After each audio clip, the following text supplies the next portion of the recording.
រត់ចូលសងសាមិនព្រមអើពើ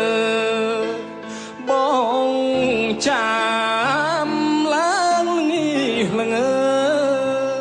ដេយប់មកមើអើយគេ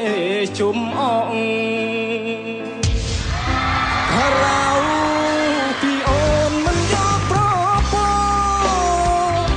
ស៊ូស្ម័គ្រស្លាប់ខ្លួនតែមរកអូនបលជើងមើ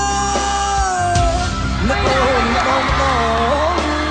បងពិតជាចង់ស្រែកហេតុអ្វីសងសឹកក៏បែកអានឹកប្រាប់ហេតុផលឲ្យបងដឹងអូនឃ្លាតទៅរកឆ្នា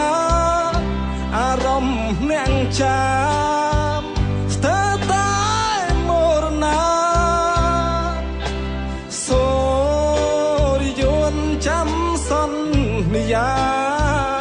មិនយកស្រីណាធ្វើជាប្រពន្ធ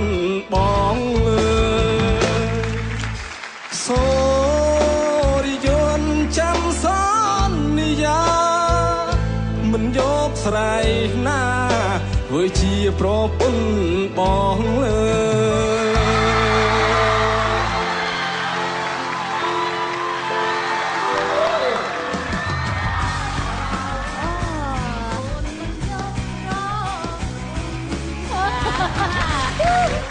ចាសួស្តីបាទសួស្តីចាឈ្មោះអីដែរឈ្មោះសំណាងបងសំណាងអាយុប៉ុន្មានហើយអាយុ27ឆ្នាំ27ឆ្នាំសំណាងសុខកំណើតនៅណាដែរសុខកំណើតនៅខេត្តកំពង់ចាមយោ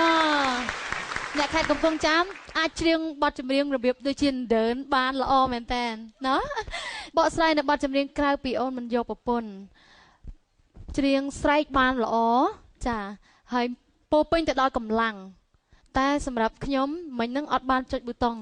ដោយសារតែមានកន្លែងខ្លះធ្វើឲ្យពេលដែលបងប្រុសសំណាងខំប្រឹងស្រែកគឺថាចង់លឺបន្តិចតែបន្តិចទេក៏ប៉ុន្តែមកពីដូចថាថ្ងៃនេះអារម្មណ៍យើងដូចថាយើងភ័យបន្តិចរំភើបចារំភើបទៅព្យាយាមធ្វើឲ្យបានកាន់តែល្អដល់ពេលអញ្ចឹងអាចហួសបន្តិចប៉ុន្តែមិនបញ្ហាឯនៅតែជាចំណុចល្អដែលបងប្រុសធ្វើបានល្អនៅក្នុងថ្ងៃនេះជូនពរឲ្យបងជោគជ័យជាមួយនឹងខូចទាំង3ចាបាទសូមអរគុណ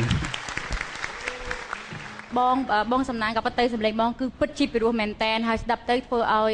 អារម្មណ៍របស់នាងខ្ញុំគឺឆាបឆក់យកបេះដូងខ្ញុំតែម្ដងគ្រាន់តែបងបន្លឺសម្លេងបាត់ដើនេះណាអូហូបងនិយាយនេះខុសហើយអូនតែនបានច្រៀងផងតែញ៉ាតថាអូនមិនទាន់ច្រៀងបានអូហូផ្លឹកហើយមែនទេផ្លឹកទេ